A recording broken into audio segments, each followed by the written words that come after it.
안녕하십니까 생명신의 여러분, 이정도 목사입니다. 저희가 계속해서 토라와 하나님의 나라라는 제목으로 말씀을 나누고 있는데요. 여러분 꼭 기억하셨으면 좋겠는 건 지금 저희가 율법을 한 가지 한 가지 배우고 있잖아요. 이 율법의 그 내용들을 배우고 있지만 첫 시간부터 저희가 한동안 이 서론을 좀 길게 했던 이유가 뭐였습니까? 율법의 이 문구들, 어떤 그 내용들도 물론 중요할 수 있지만 그것을 넘어서 우리가 보려는 것은 뭐냐면 그 법이 비춰주고 있는 이 통치 세계의 원형인 거예요. 그러니까 이 법이라는 것은 사실은 이 현재 질서 안에서 이 세상에 어쨌든 발붙이고 살아가고 있는 사람들에게 그 당시의 문화 속에서 어떤 최소한의 도덕으로서 주어지는 거죠, 말하자면. 그런데 이 최소한의 안전장치로서 주어진 법이 그것을 보면서 저희가 그 이면에 이런 안전장치로서의 법을 주셨다면 하나님이 원래 원하시는 세상의 모습은 이거였겠구나. 이렇게 그 이면을 볼 수 있어야 되는 거죠. 그게 바로 우리가 토라를 통해서 하나님의 나라, 하나님의 통치의 모습을 본다라고 할 수 있습니다.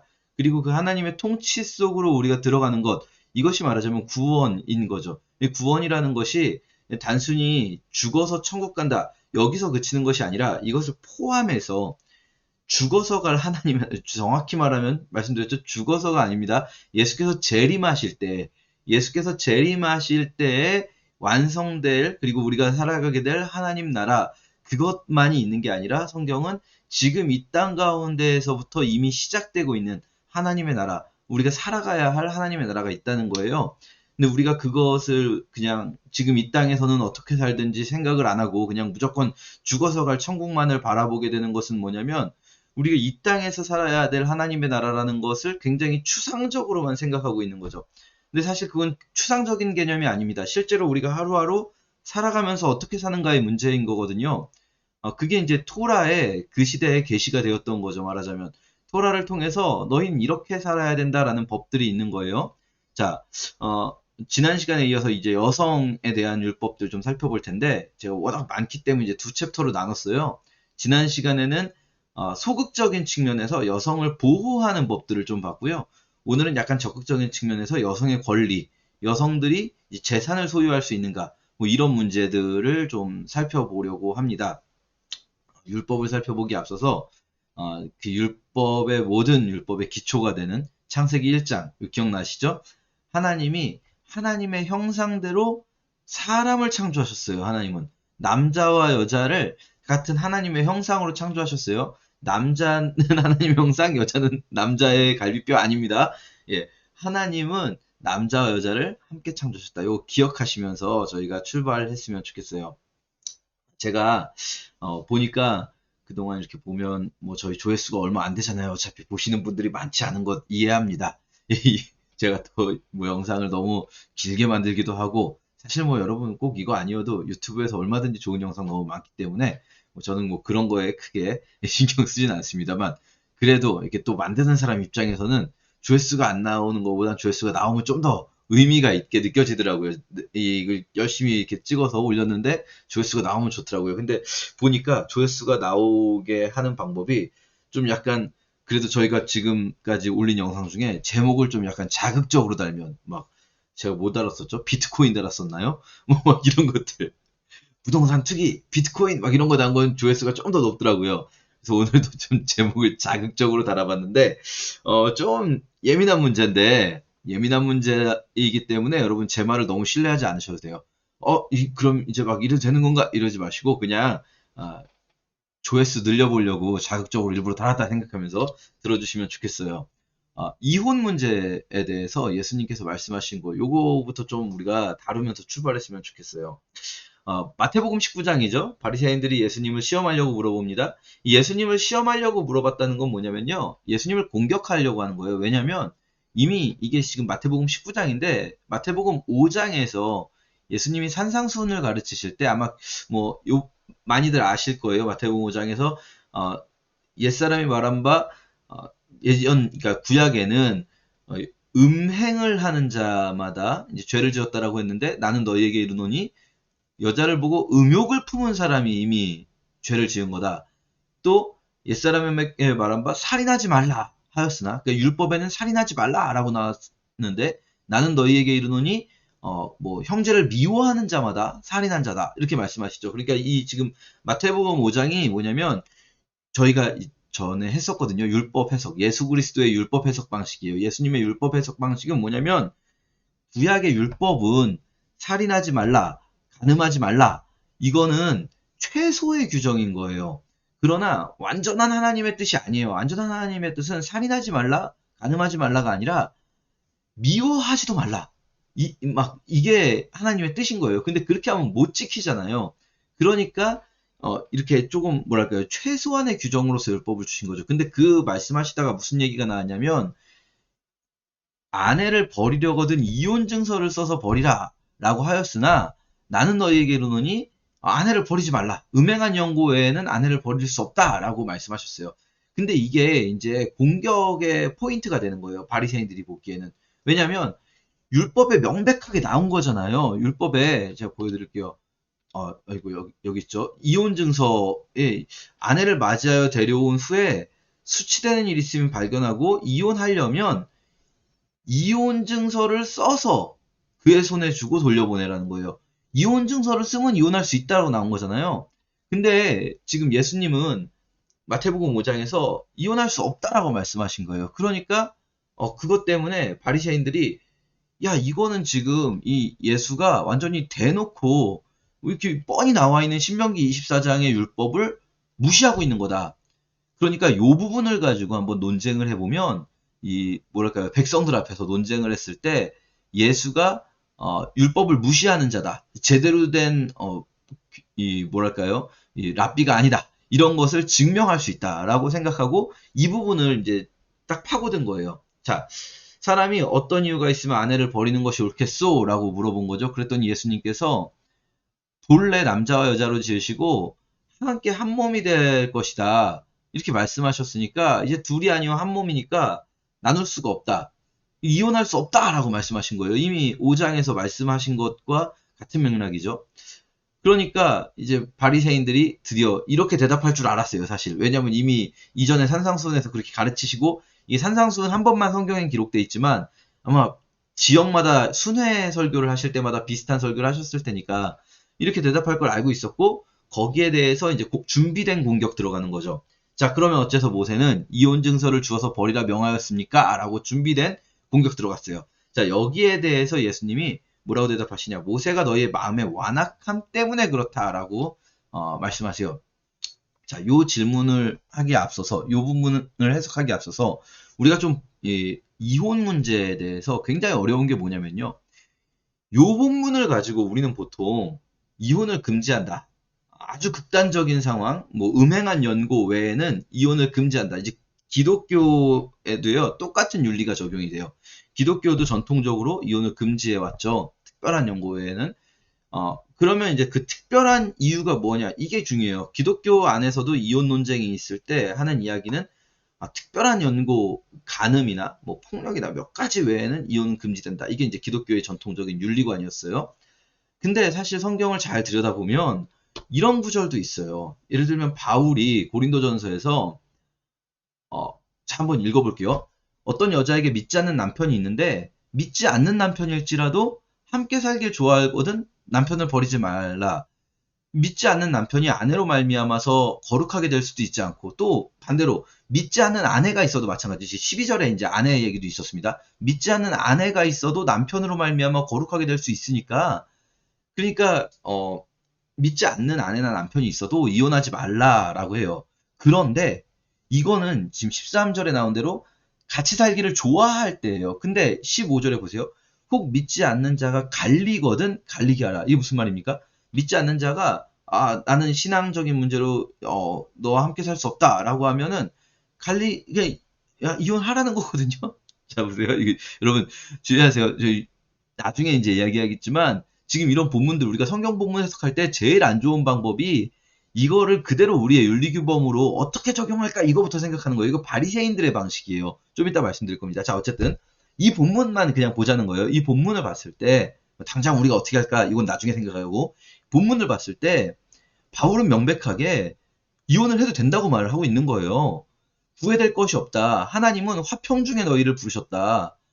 그러니까 이혼을 할 수도 있다는 식으로 말해요. 그러나 가급적이면 이혼하지 말라라는 정도의 뉘앙스예요. 그래서 16절에도 보면 아내된 자여 네가 남편을 구원하는지 어떻게 알 수 있고 남편 된 자여 네가 아내를 구원하는지 어찌 알 수 있겠느냐. 그러니까 같이 살다 보면 나중에 구원할 수도 있으니까 그러니까 일단은 같이 사는 게 좋다. 근데 갈리거든 갈리게 하라. 지금 사실 개혁성경은 번역하신 분들이 여기다 그러나를 넣었어요. 근데요, 이거 다른 번역본 보시면 여러분 여기에 그러나 들어있지 않습니다. 15절에. 이게 이게 역접이 아니에요, 원래. 그러니까 갈리거든 갈리게 하라. 하나님은 화평 중에 너희를 부르셨다. 이게 무슨 말입니까? 너희들 막 이렇게 힘들게 살으라고 부른 거 아니다. 하나님은 너희가 화평 중에 살게 하신 거니까 뭐 믿지 않는 자가 갈리자 그랬을 때 그것 때문에 막 억지로 불화하면서까지 함께 할 필요는 없다. 약간 이런 뉘앙스로 해석하는 게 더 자연스러워요. 물론 역접으로 해석하는 것도 불가능한 건 아닙니다. 화평 중에 너희를 부르셨다라고 할 때 그것이 화평하기를 원하시니까 가급적이면 같이 살아라. 이렇게 16절로 연결할 수도 있긴 해요. 자, 근데 어쨌든 바울은 여기서 지금 이혼이 가능한 것처럼 이야기하고 있단 말이에요. 분명히. 이 문제를 어떻게 해석할 것인가. 성경을 읽으실 때는요. 그래서 몇 번 말씀드렸는데 본문을 그냥 본문의 어떤 맥락이나 문화적 역사적 배경을 다 빼버리고 본문을 읽어버리면 성경 본문끼리 충돌합니다. 그러니까 우리가 제일 하기 쉬운 실수가 뭐냐면 말씀은 진리니까 문자 그대로 적용해야 된다라고 하시는 분들은 되게 믿음이 좋은 것처럼 보여요. 그리고 성경을 정말 사랑하시는 것처럼 보여요. 근데요, 여러분, 성경을 안 읽을 때나 그 말이 가능해요. 성경을 안 읽을 때나. 성경을 정말 세세하게 우리가 사랑하면서 읽어보면요. 성경은 문자 그대로 적용하는 게 불가능해요. 왜냐면 성경 안에서 충돌이 일어나요. 문자 그대로 여기선 이렇게 말씀하셨는데 여기선 이렇게 말씀하시고 성경 안에서 충돌이 일어나요. 왜 그러냐면 듣고 있는 청중이 다르기 때문이에요. 듣고 있는 청중의 상황에 따라서 성경은 여기서는 이들은 이게 문제니까 너희는 이렇게 해라. 그런데 이쪽에 가서 너희는 이게 문제니까 이렇게 해라 말씀하실 때 근데 그들 청중의 배경을 다 제거해버리고 본문을 그냥 문자적으로 적용하려고 하면 충돌해요. 그럼 그렇게 충돌할 때 사실은 그냥 성경은 문자적으로 해석해야 된다라고 말씀하시는 분들은 그 충돌하는 걸 모르거나 안 읽어서 모르거나 아니면 의도적으로 충돌하는 두 개 중에서 자기 마음에 드는 것만 빼가지고 설명하는 거예요. 그것만 가르치는 거죠. 왜냐하면 대부분의 사람들은 성경을 많이 읽지 않기 때문에 가르쳐주는 것만 알거든요. 이건 중세 때부터 마찬가지죠. 그러니까 안 가르쳐버리면 되는 거예요. 좀 예민한 부분은. 충돌하는 부분은 안 가르쳐버리면 되니까 그게 가능해지는 것처럼 보이는 거죠. 문자적으로 적용하는 게 가능한 것처럼 보이고 이게 문자적으로 적용하는 게 만약에 가능하다면 진짜 그렇게 성경 말씀을 그냥 있는 그대로 적용하는 게 되게 믿음이 좋아 보이죠. 하지만 여러분이 정말로 진지하게 성경을 하나하나 읽으신다면 그건 애초에 성경이 불가능하다는 걸 알게 됩니다. 의도되기를 그렇게 의도되지 않았어요. 자, 그러면 제가 너무 서론이 길었는데 보세요. 왜 바울은 이혼이 가능한 것처럼 말씀하실까요? 예수님이 명백하게 나눌 수 없다고 말씀하셨는데 예수님은 지금 어디 계시냐면요. 이 말씀을 하실 때 이스라엘에 계십니다. 그렇죠? 예수님은 이스라엘 밖에서 벗어나서 사역하신 적이 거의 없어요. 물론 이방 땅을 도시지만 그건 이스라엘 바로 옆에 붙어 있는 두로와 시돈, 레바논 지역이라든지 그 옆에 있는 데가볼리 이런 데만 다니시는데 어쨌든 예수님은 중동 지역을 벗어나신 적이 없어요. 그렇죠? 이 이스라엘 팔레스틴 지역을 벗어나시지 않아요. 그런데 바울이 지금 말하고 있는 고린도는 어딘지 아십니까, 여러분? 코린트라는 도시는 아테네 아래 이제 펠로폰네소스 반도 그쪽에 있거든요. 우리가 작년에 사도행전 할 때 배웠습니다, 여러분. 기억하실지 모르겠네요. 그리스의 도시예요. 그리스의 도시. 자, 이 차이가 왜 중요하냐면요. 보세요. 바리새인들이 물어보는 거 잘 보세요. 바리새인들이 뭐라고 말합니까? 이혼하는 것이 가능하냐고 물어보나요? 그렇지 않죠. 아내를 버리는 것이 오르니까 이렇게 말하죠. 아내를 버린다라고 말해요. 8절에 보세요. 예수님도 아내 버림을 허락하였다. 너희의 마음의 완악함 때문에 아내 버림을 허락하였다. 자, 보세요. 이게요, 이혼이 아니에요, 사실은. 이스라엘의 맥락에서는요, 이스라엘 땅에는 합의 이혼이라는 개념이 없어요. 왜냐면 이스라엘뿐 아니라 중동의 문화 자체가 극단적인 남성 우위에 있어요. 그러니까 결혼 관계를 시작하는 것도 끝내는 것도 남성의 일방적인 결정에 달려 있어요. 그래서 예수님께서는요, 이 아내를 버리는 것을 이야기하고 있는 거예요. 지금 합의 이혼을 이야기하고 있는 게 아니라. 그런데 바울은 이 고린도 지역에서 사역을 하잖아요. 그리스 이쪽에서는요, 달라요. 바울이 아까 뭐라고 말했습니까? 자, 보세요. 남편을 버리지 말라라고 말하죠. 반대로 남편도 아내를 버리지 말고 남편도 아내를 버리지 말라 이렇게 말해요. 그리스 지역은요, 아굴라와 브리스길라 부부를 이야기할 때 브리스길라와 아굴라 여자 이름을 먼저 쓰는 것도 가능한 동네예요. 빌립보 이 그리스 지역이죠. 빌립보에 갔을 때 루디아라는 여성을 만났는데 그 루디아가 이 외간 남자들이라고 할 수 있는 바울 전도팀을 자기 집에 초대해요. 이스라엘에서는요, 상상도 할 수 없는 일이에요. 문화가 달라요. 이스라엘에서 지금 예수님이 말씀하시는 것은 음, 그런 바울이 말하고 있는 어떤 합의된 이혼을 이야기하는 게 아니에요. 여성을 버리는 것에 관한 이야기예요. 그럼 자 보세요. 왜 이혼 증서가 필요할까요, 여러분? 이혼 증서가 필요한 거는 너희 마음의 완악함 때문이에요. 이혼 증서라는 게 없으면 어떤 일이 벌어질까요? 이 신명기 율법에서 이혼 증서라는 게 없으면 남자가 아내가 마음에 안 드는 거예요. 그럴 때 버릴 때 뭐라고 할까요? 아무 말 안 하고 버릴 수도 있고 여자 책임으로 돌릴 가능성이 높아요. 야, 이 여자 때문에 이 여자가 뭐가 문제가 있어서 내가 버린다. 혹은 아무 말 안 하고 버려도 사람들은 누구를 손가락질할까요? 이게요, 정말 재밌는 거는 사람들은요, 약자를 공격하는 것을 더 쉽게 여겨요. 아이, 그래도 그 여자가 뭔가 잘못을 했겠지. 그 여자가 뭔가 문제가 있으니까 버려지지. 세상이 어떻게, 자기가, 여자 쪽에서 맞추면서 살아야지. 어? 이렇게 되는 거예요. 그러니까, 그렇게 버려진 여성은 사회에서 살아갈 수 있는 방법이 없어요. 이혼 당한 여성은. 그 여성을 위해서 써주는 게 이혼 증서예요. 이혼 증서는 뭐냐면 이 여자에게 귀책 사유가 있는 게 아니라는 거예요.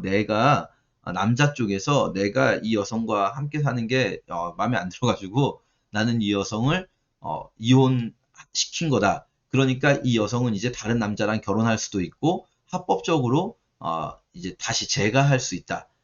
내 책임이지 이 여성의 책임이 아니다라는 걸 명문화 시켜주라는 거예요. 이게 이 여성을 보호하는 최소의 장치예요. 최소의 장치. 그런데 사실 아까 저희가 그 최소의 장치라는 말씀 드렸잖아요. 음, 하나님의 마음은 뭐겠습니까? 애초에 안 버리는 거예요. 애초에 여성을 버리지 않는 거예요. 자, 보세요. 사실은 하나님의 마음은 아까 바울은 뭐 이혼할 수 있을 것처럼 말했다 이렇게 했지만 어, 우리가 이제 적용할 때 되게 조심스럽습니다. 왜냐면 막 이걸 듣고, 그럼 기독교인들 이혼해도 되냐? 막 이러실까봐 되게 조심스러운데, 아까 말씀드렸지만, 그동안의 기독교 윤리, 기독교의 결혼관과 이혼관은 바리새인들하고 별로 다르지 않았어요. 이 본문을 보면서, 그러면 음행한 연고에 이혼할 수 있다고 했으니까, 그럼 음행한 연고 때 이혼할 수 있고, 또 언제 이혼할 수 있을까? 그리고 그거 외에는 이혼은 금지다. 이런 식으로 이제 본문을 해석을 했어요. 이거 바리새인들의 해석 방법이에요. 본문을 보고 또 바울이 고린도전서 7장에서 이혼을 할 수 있는 것처럼 말했어요. 그러면 음행한 연고 이혼할 수 있고 종교가 다르면 종교 문제로 갈등이 있으면 이혼할 수 있겠다. 뭐 이런 식으로 어떤 이혼을 할 수 있냐 없냐 자꾸 이 규정 가지고 따지는 거예요. 이게 바리새인들의 접근 방식이라고 누차 말씀드리죠. 예수님은 뭐라고 말씀하시는 거냐면요. 원래 하나님의 마음은요, 나눠질 수 없는 거예요. 근데 여기서 또 뭐부터 시작되냐면, 원래 하나님의 마음은요, 출발부터, 결혼할 때부터 이게 단순히 그냥 사람 사이의 약속이 아니라 하나님의 언약 관계로서의 결혼. 이거 구약에서 되게 중요하거든요. 구약을 저희가 이제 뒤를 보다 보면 결혼은 인간 사이의 약속이 아니에요. 하나님과의 언약 관계예요. 그래서 이 아내를 버린 자들, 뭐 나중에 이제 포로기 이후에 아내를 버린 자들에 대한 책망이 나오고 이럴 때, 말라기 같은 데서 그거는 하나님을 버린 것과 똑같습니다. 그런데 이 애초에 결혼할 때부터 하나님의 뜻은 결혼을 정말 신성한 하나님과의 언약으로 여기는 것이고, 그리고 그렇게 둘이 영원히 사랑하면서, 그러면서 서로 이혼하지 않고 영원히 사는 것, 이게 하나님의 뜻이에요. 이게 온전하신 뜻이에요. 근데 현실은 어떻게 되어 있냐면 시작 단계부터 지금 막 미스가 나는 경우가 많아요. 그쵸? 그런 어떤 법은, 이 율법들은 이 우리의 현실, 이미 시작부터 어긋나 버린 우리의 현실 속에서 어떻게 살아야 할까를 알려주는 법인 거예요. 그때 최소한의 장치로서 이혼 증서가 있는 거죠. 자, 그래서 뭐 여러분이 이제 생기는 질문은 그럼 도대체 기독교인은 이혼을 해도 된다는 거냐, 안 된다는 거냐, 라는 질문이 생기실 수 있는데 제가 드리고 싶은 대답은 성경을 그렇게 보시지 않는 게 좋다는 거예요. 성경을 통해서 내가 이 일을 해도 되냐 안 되냐를 보려고 하지 마시고, 이게 바리새인의 읽기 방식이고, 하나님의 마음을 최대한 우리가 공감하는 거예요. 하나님의 마음에. 그러면서 와, 내가 정말 막 너무 힘들어가지고 어떤 일을 할 때, 성경에 명백하게 금지되어 있는 어떤 일을 할 때, 내가 너무 힘들어서 할 때, 하나님이 그거를, 야, 이놈아, 너는 내가 하지 말라고 했는데 그걸 했냐, 넌 죄인이다, 이놈아, 넌 벌 받아라, 이렇게 심판하시는 그런 분이 아니라는 거예요. 또는 그렇다고 해서 우리가 이거 믿고 막 성경 구절을 막 적당히 해석해가지고, 적당히가 아니라 막 열심히 해석해가지고, 야, 이거 해도 되는 거네. 이게 안 되는 줄 알았는데 알고 보니까 해도 되는 거네. 그럼 나 막 해야지. 그거를 하나님이 허용하시는 분도 아니라는 거예요. 이거 저희 고린도전서 할 때 기억나십니까? 이 권리 포기. 그리스도인들은 성경을 보면서 지식은 우리로 하여금 이건 할 수 있고 이건 할 수 없고 이걸 알게 만들어요. 근데 그렇다고 해서 그 할 수 있으면 다 해도 되는 겁니까? 그렇지 않은 게 이제 그리스도인의 성경 읽기 방법이라고 고린도전서 8장에서 기억나십니까? 8장에서 10장까지 바울이 했던 이야기죠. 자, 어쨌든 오늘 왜 이 본문으로 시작했는가? 이 서론인데 사실은 오프닝인데 너무 길게 했네요. 이 오프닝인데 애초에 그러면 왜 이 이혼 증서의 율법이 있어야 할까요? 아까 말씀드렸듯이 이거는 당시의 어떤 문화적인 배경 속에서 어쩔 수 없이 필요해진 거거든요. 그럼 당시의 문화적인 배경이 뭡니까? 이혼 증서라는 게 있어야만 하는, 그런 율법이 있어야만 하는 문화적인 배경이 뭘까요? 여성이 재산을 소유할 수 없었기 때문이에요. 이게 오늘 사실 이 얘기하려고 한 건데 너무 길어졌네요. 여성이 재산을 소유할 수가 없었던 거예요. 근데 이거는요, 단순히 율법에서 여성은 재산 소유를 못한다라는 어떤 법이 없어요. 그런 법은 없어요. 율법에 그렇게 나와서 여성이 재산 소유가 안 된다는 게 아니라 이미 율법이 있기 전에, 율법은 제로 베이스에서 생긴 게 아닙니다. 그들이 살고 있는 문화에 여성의 재산 소유를 인정하지 않고 있었던 거예요. 그러니까 재산 소유가 인정되지 않는 여성의 입장에서 그들을 보호하기 위해서 이혼당한 여성을 보호해야 돼요. 왜냐하면 이혼당한 여성은 재산 소유가, 여성 혼자서는 남편이 없인 재산을 소유할 수 없기 때문에 이 사람은 완전히 그냥 아무런 그 뭐랄까요, 소득이 없는 사람이 돼버리거든요.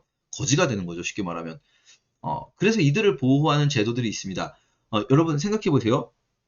율법이 있기 전에, 이미 율법은 출애굽기에서부터 시작되지 않습니까? 그 전에 창세기에서 아브라함에게 아들이 없었어요. 그쵸? 아브라함에게 아들이 없을 때 사라가 하갈을 통해서 아들을 낳으려고 해요. 왜요? 하갈을 통해서 막 이렇게 내가 사랑하고 아껴줄 아들이 필요한 게 아니라 법적으로라도 내 이름에 그 호적에 아들이 있어야지 아브라함이 죽으면 아브라함의 재산이 내 재산이 될 수가 있는 거예요. 아들이 없이 남편이 죽으면 어떻게 됩니까?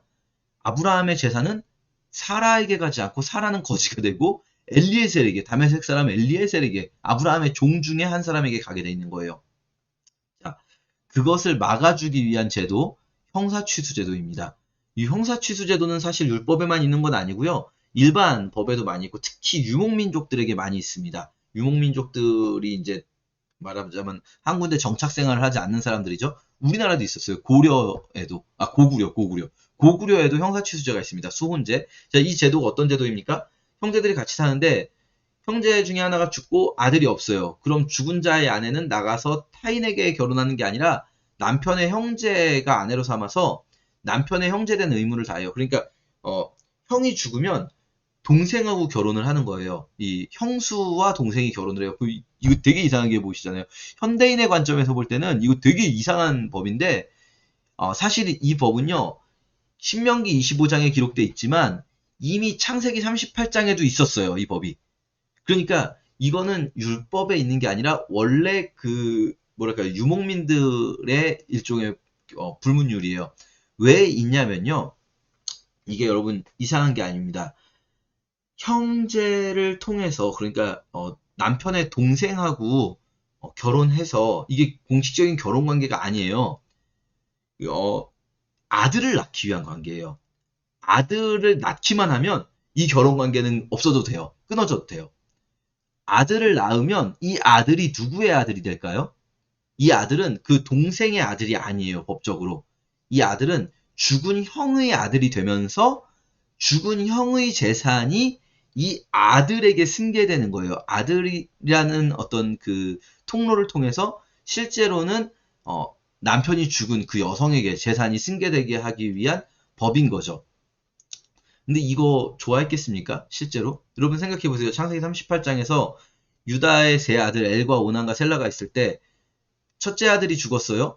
그리고 나서 둘째 아들에게 그 첫째 아들의 아내였던 다말을 주었어요. 그랬더니 둘째 아들이 아들을 안 낳으려고 하죠. 왜 그럴까요? 생각해 보세요.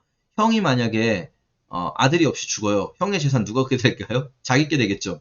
근데 형수가 자기를 통해서 아들을 낳아요? 그럼 그 재산 누구께 될까요? 형수께 되는 거예요. 싫죠, 당연히. 그러니까 이거를 안 하려고 하죠. 자, 어쨌든 이 형사취수제도는 여성의 재산 소유가 인정되지 않기 때문에 있었던 제도인 거예요.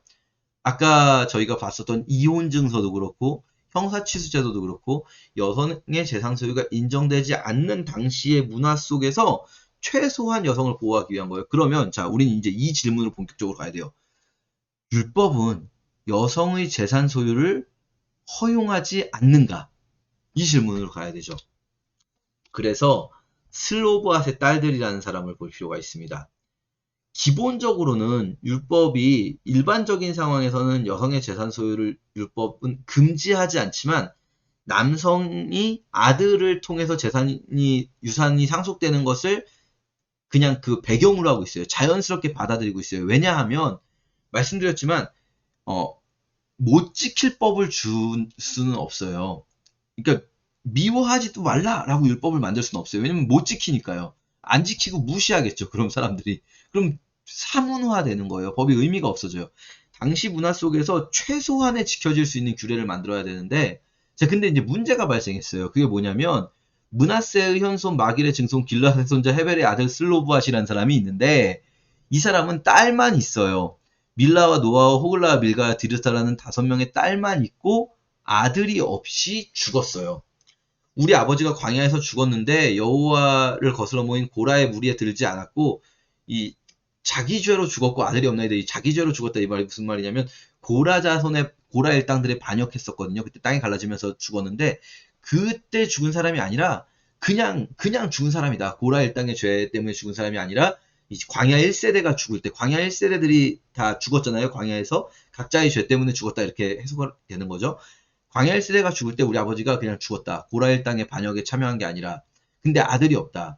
그러면 아들이 없다고 우리 아버지의 이름이 종족 중에 삭제되니까 우리 아버지의 형제 중에서 우리에게 기업을 주소서. 자, 이게 무슨 말이냐면 슬로브앗이 받아야 할 그 땅이 있어요. 이 유산이 있어요. 그런데 그것이 아들이 없다고 해서 이 슬로브앗의 유산 없애고 그냥 이제부터 그 슬로브앗에게 가던 것은 그 형제들에게 가야 되는가? 이 슬로브앗의 딸들은 그거를 허용할 수가 없는 거예요. 그래서 모세에게 나와서 말하는 거죠.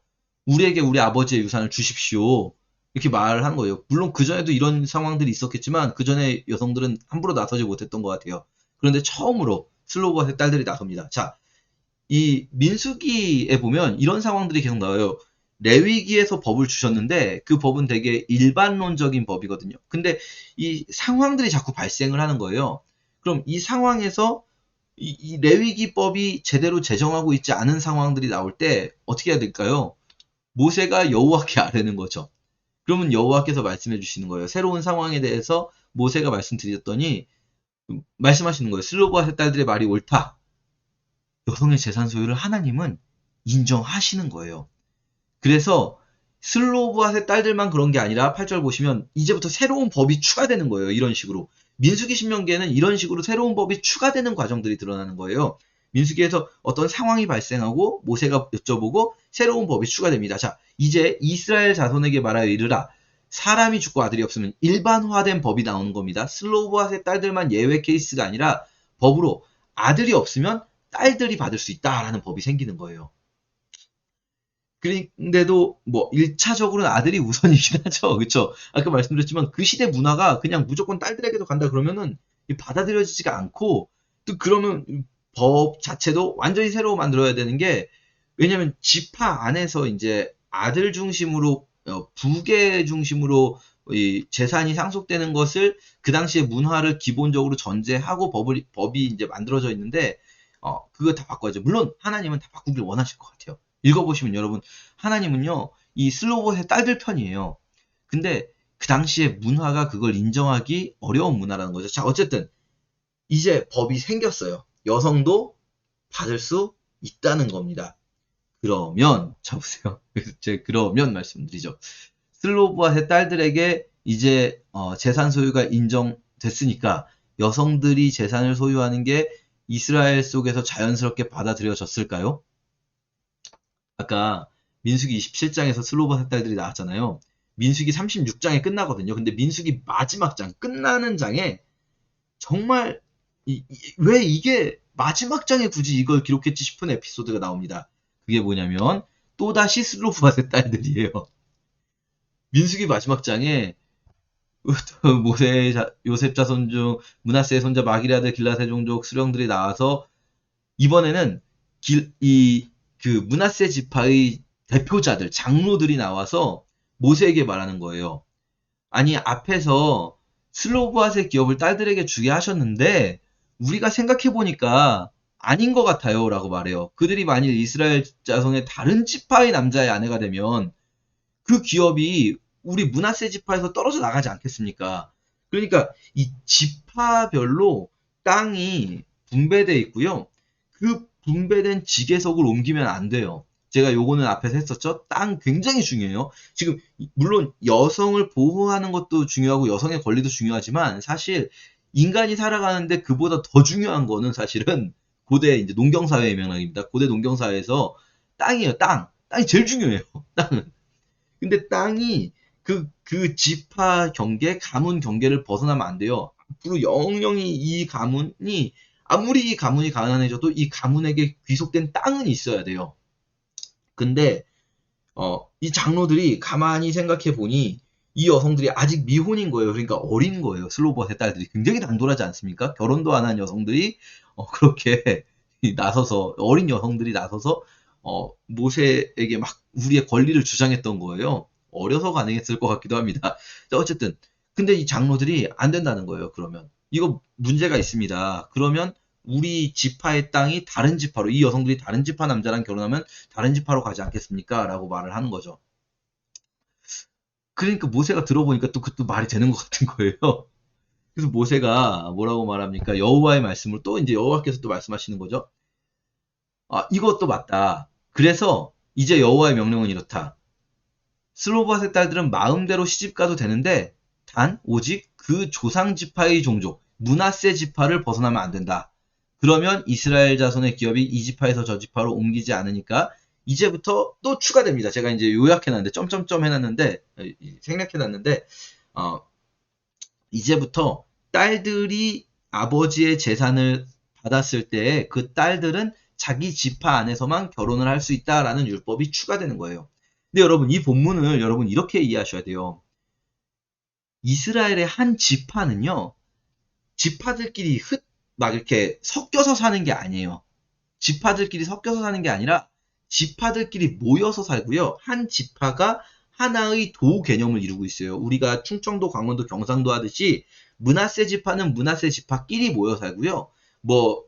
유다 지파는 유다 지파끼리 모여 살고, 에브라임 지파는 에브라임 지파끼리 모여 살아요. 하나의 도가 됩니다. 에브라임, 유다, 이게 도 이름이에요. 말하자면. 그러니까 이거는요, 지금 이 장로들은 뭘 걱정한 거냐면, 경상도 사는 처녀가 전라도 사람이랑 결혼할 것을 걱정한 거거든요. 이게 지역 감정의 문제가 아니라 제가 말씀드리고자 하는 건 뭐냐면, 고대 사회에서는 일어나기 굉장히 드문 케이스를 가지고 나온 거예요. 왜냐하면 지금은 당연히 경상도 사람, 전라도 사람, 강원도 사람, 충청도 사람 결혼하죠. 왜냐하면 지금 우리는 섞여 살고 있고, 섞여 살지 않더라도 이동수단의 발달로 인해서 우리는 얼마든지 다른 지역에 이동하는 게 쉬워요. 그런데 고대엔 그렇지 않았어요. 여러분 생각해보면 고대 사회에는요, 이 지역 사람이 경상도 처녀가 다른 지역 남성과 결혼할 확률은 굉장히 희박했어요. 아주 극단적으로 희박한 일입니다. 왜냐하면 사실 살면서 자기 지역을 벗어날 일이 많지 않아요. 걸어 다녀야 되잖아요. 이동하려면. 이때는 말 타고 다니는 것도 아니고 기껏해야 낙타 타고 다니는 건데 쉽지 않습니다, 여러분. 근데 지금 그러니까 이 장로들은 실제로 이 일을 걱정한 게 아니에요, 사실은. 그냥 여성들의 재산 소유가 못마땅한 거예요. 그러니까 이게 못마땅한 것을 우리가 공격할 때 어떻게 하게 되냐면, 우리가 꼭 이런 케이스가 아니더라도 내가 이게 진짜 싫은데 공격하고 싶을 때 어떻게든지 아주 극단적인 경우를 가지고 와서라도 이러면 안 되는 상황을 만들어내는 거예요. 그런 설정을. 지금 장로들이 그렇게 세팅을 만든 게 바로 다른 지파와의 결혼의 경우인 거예요. 그럼 어떻게 합니까? 다른 지파랑 결혼하면은 이 땅이 지파 간 경계를 벗어나게 되는데, 그럼 어떻게 합니까? 이렇게 나온 거죠. 아주 심플해요. 그 지파 안에서만 결혼해라.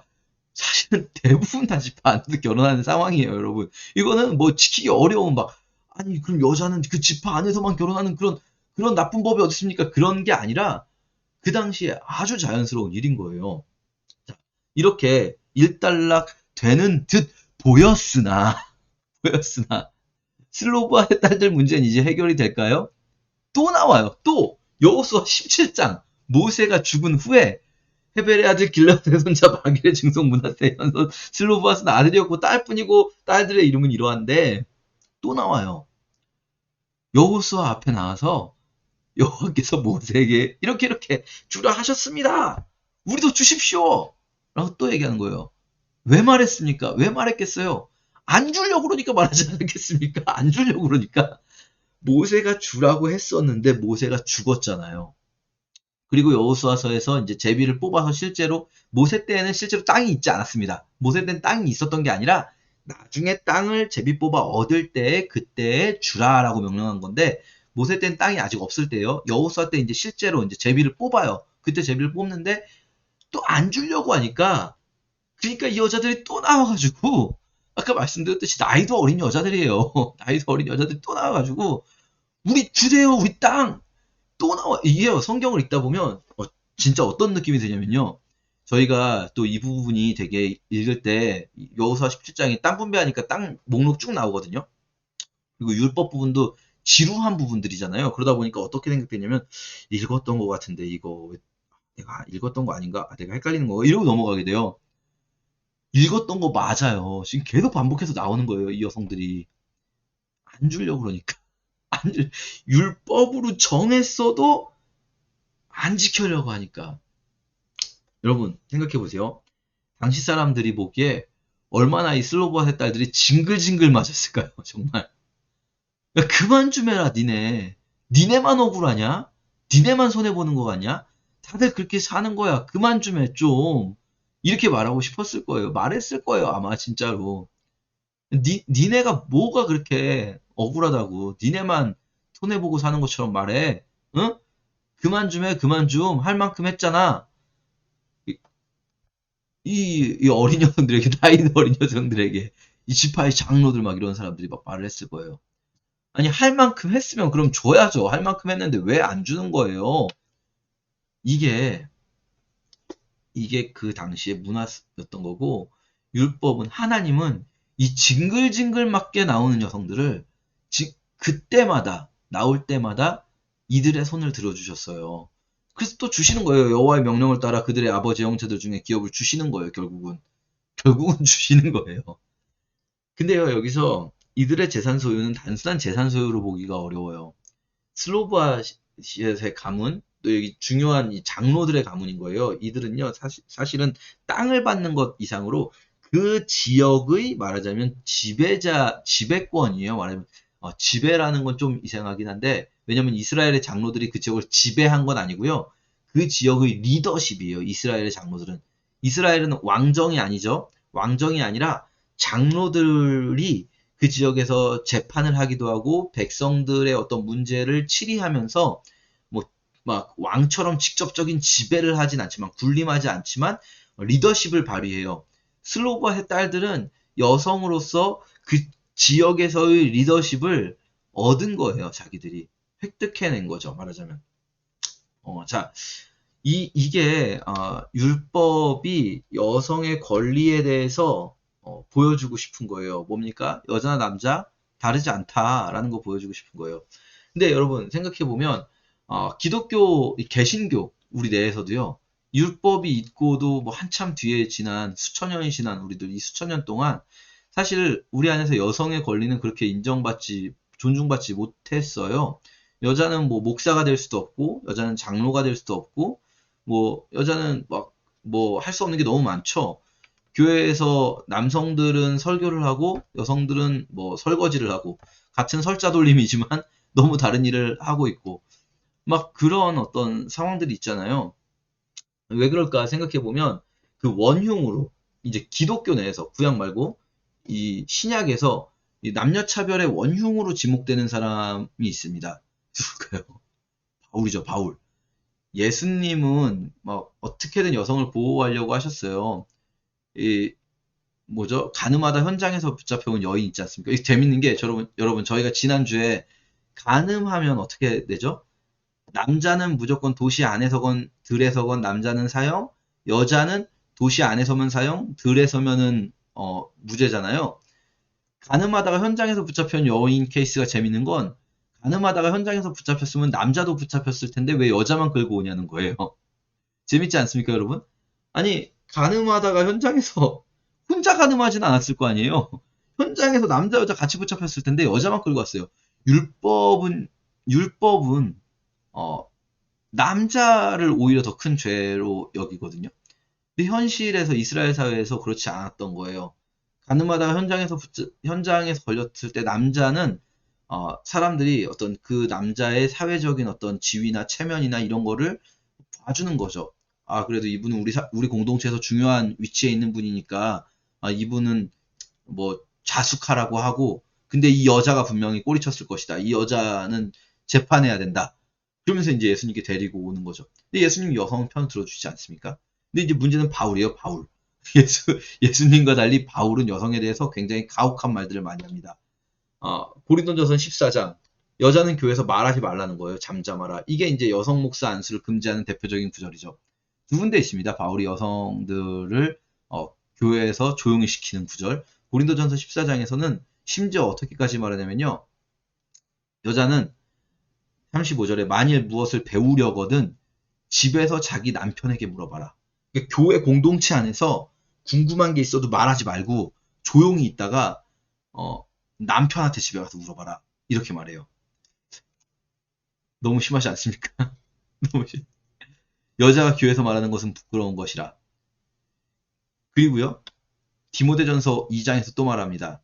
여자들은 일체 순종함으로 조용히 배우라. 여자가 가르치는 것과 남자를 주관하는 것을 허락하지 않겠다라고 말해요. 여러분 이거 어떻게 해석해야 될까요? 심지어 되게 재밌는 구절은 15절에 그러나 여자들이 만일 정숙함으로써 믿음과 사랑과 거룩함에 거하면 그의 해산함으로 구원을 얻으리라. 이게 되게 재밌는 구절이죠. 구원을 얻는다라는 걸, 이 15절의 구원을 만약에 영적인 어떤 천국 가는 얘기로 우리가 생각을 한다면, 번역을 해낸다면, 그러면 남자는 예수님을 믿어서 구원을 받고요. 여자는 해산함으로, 여기 해산함으로 차일드 베어링이라고 이제 영어로 번역되어 있는데, 애를 낳고 키우는 걸로 구원받는 거예요. 남자는 예수님을 믿으면 천국 가고요. 여자는 아기를 낳고 키우면 천국 가요. 말도 안 되죠. 근데 지금 바울이 이렇게 말을 하고 있어요. 지금 이것을 그리고 문자적으로 적용을 한 거예요. 이 본문들 고린도전서와 디모데전서의 본문을 문자적으로 적용한 결과가 여성의 어떤 리더십을 교회 안에서 여성이 어떤 가르치는 직분을 받지 못하게 된 거죠. 문자적으로 적용한 게. 근데 제가 아까 말씀드렸죠. 문자적으로 적용하는 게 왜 어렵다고요? 만약에 이게 가능하다면, 문자적으로 적용하는 게 가능하다면 우리는 문자적으로 적용을 하는 게 더 신앙적인 모습일지도 몰라요. 근데 성경 안에서 충돌한다고요. 성경 안에서. 같은 바울의 말씀끼리 충돌해요. 자, 보세요. 여기선 여자들은 교회에서 가르치면 안 된다고 그랬죠. 그리고 교회에서 조용히 하라고 했고, 교회의 리더십으로 인정을 하지 않죠. 로마서 볼게요. 똑같이 바울이 쓴 겁니다. 로마서 16장 1절에 갱그레아 교회의 일꾼으로 있는 우리 자매 베베라고 그래요. 갱그레아 교회의 일꾼이라고 번역되어 있거든요. 근데 여기에 디아코노 테스 에클레시아스 테스엔 갱그레아스. 자, 보세요. 이 겐그레아 교회, 겐그레아 정확히는 인 켄그레아죠. 겐그레아 안에 있는 교회의 디아코논인 베베예요. 디아코논이라는 단어, 디아코노스. 이거 여러분 눈치채셨을 수 있을 것 같은데 무슨 단어일까요? 영어 디컨이에요. 디컨. 디아코노스. 집사예요. 집사. 신약 성경에서 디아코노스, 집사는요, 여러분, 우리가 생각하는 것처럼 교회에서 부를 호칭이 없어서 결혼하면 다 주는 그런 집사가 아닙니다. 신약 성경에서 집사는 교회의 리더들 중에 하나예요. 교회의 리더십이에요. 일곱 집사라고 우리가 흔히 이야기하잖아요. 사도행전에서 뽑은 일곱 사람, 일곱 집사. 교회의 리더십이고 그 일곱 집사들이 사실 뽑을 때는 사도행전 5장에서 처음 뽑을 때는 원래는 교회의 행정적인 일들, 뭐 이렇게 헌금을 가난이들 도와주고 구제하고 이런 일들을 돌봐주려고 뽑았지만 실제로 보면은 성경에 나온 거는 집사들이 다 하는 일이 뭐 빌립 집사라든지 스테반 집사라든지 전도자하고 설교자잖아요. 그쵸? 리더십들이에요. 베베는 지금 갱그레아 교회의 리더인 베베를 로마 교회에 바울이 보내고 있는 거예요. 로마 교회의 리더로 추천하고 있는 거예요. 이해되십니까, 여러분? 바울이 고린도전서하고 디모데전서에서는 여자는 교회 리더십이 될 수 없다. 가르치는 거 허용하지 않겠다 했는데 로마 교회에 베베를 추천하고 있는 거예요, 지금. 그리고 또 16장 7절에 이거는 저는 진짜 명백한 오역이라고 봅니다. 잘못 번역한 거예요. 자, 보세요. 나와 함께 갇혀있는 안드로니고와 유니아에게 문안하라. 이 유니아 딱 봐도 여자 이름이죠. 그들은 사도들에게 존중이 여겨진다 라고 이제 번역해놨어요. 사도들에게 존중이 여겨진다. 여러분 이거 완전히 제가 볼 때는 의도를 가지고 이거 오역한 겁니다. 잘못 번역한 거예요. 왜냐면요, 사도들에게 존중이 여겨지는 게 아니라 지금 여기 보시면 who are outstanding, 이거 NASB 번역인데요. NIV도 똑같아요. KJV도 among the apostles예요. 자, 보세요. 이게 여기 나와 있는 에피세모이라는 단어, 에피세모이 여기 있는 이 단어가 탁월하다라는 거예요. 탁월하다. 에피세모이. 근데 탁월한데 엔토이스 아포스톨로이스. 사도들 안에서 아까도 여기도 있잖아요. 갱그레아 안에, 여러분 보이십니까? 갱그레아 안에 이 n이 그 헬라어 전치사 n이 in이에요. in 혹은 among, 어디 안에 있는 거거든요. 어디 안에. 사도들 안에서 탁월한 사람이다 라고 말하는 거예요. 누가요? 안드로니고와 유니아가. 그럼 무슨 말이냐면 유니아가 사도예요, 아니에요? 사도예요. 유니아가 사도예요. 사도들 중에서 존중받는 사람, 탁월한 사람이에요. 근데 지금 이 개혁 성경의 번역은 유니아가 사도라는 것을 은연중에 부정하고 있는 번역인 거예요. 유니아가 사도가 아니라 사도들로부터 존중이 여겨짐을 받는 사람이다 라고 번역을 하는 거죠. 이거 명백한 오역이에요. 보세요, 여러분.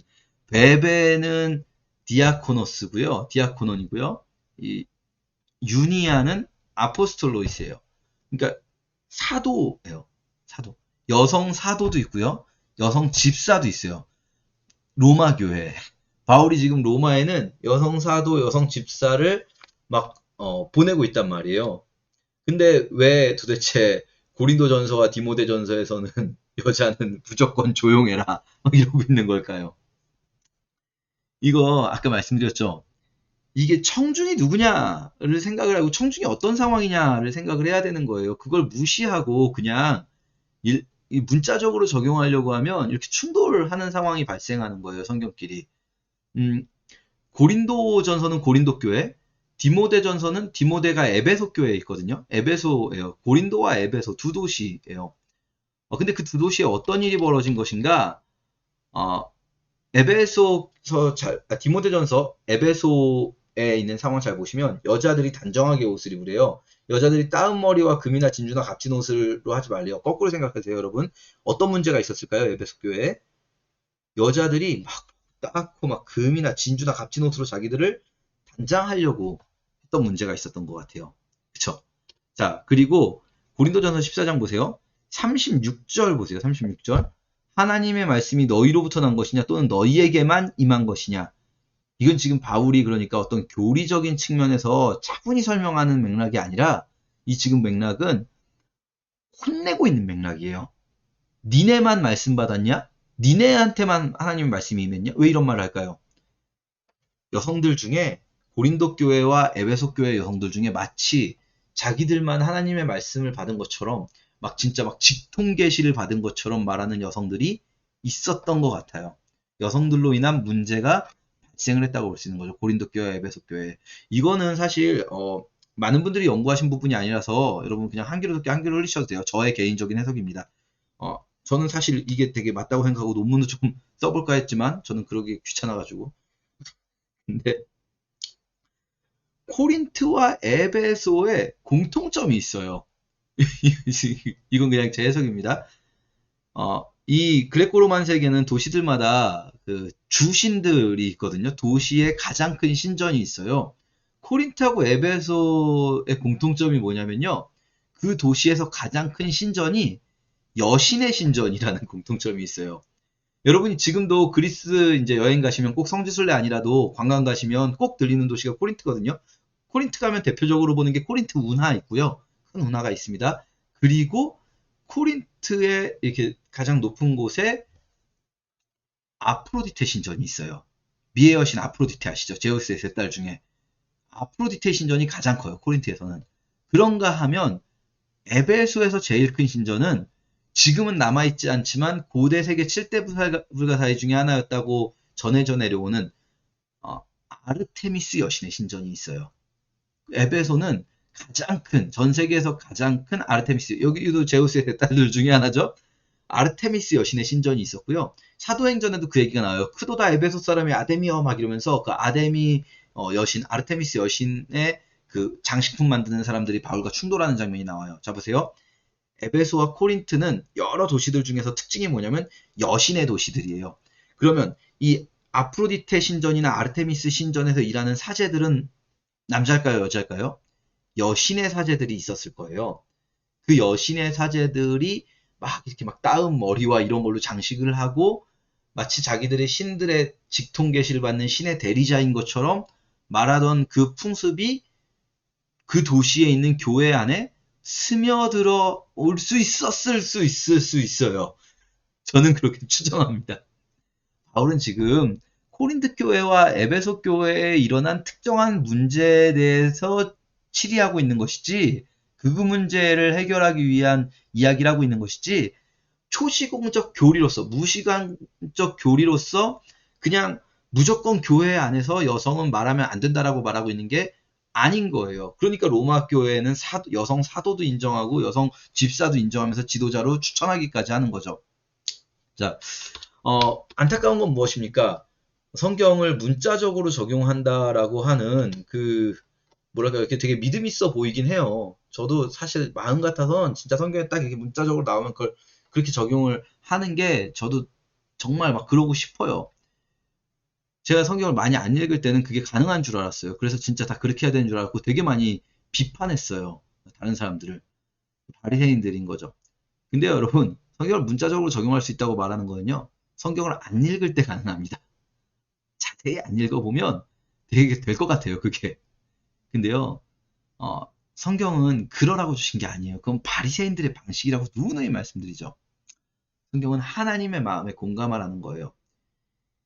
여성으로 대표되는, 이게 구약의 여성에 대한 율법이 그렇게 많은 이유는 당시 사회에서 가장 일반적으로 흔히 볼 수 있는 약자들이 여성, 그리고 저희가 이제 나중에 또 다루겠지만 가난한 자들, 이들이 가장 그 큰 약자들이에요. 여성으로 대표되는 그 약자들을 봤을 때 하나님 어떤 마음을 품으시는가?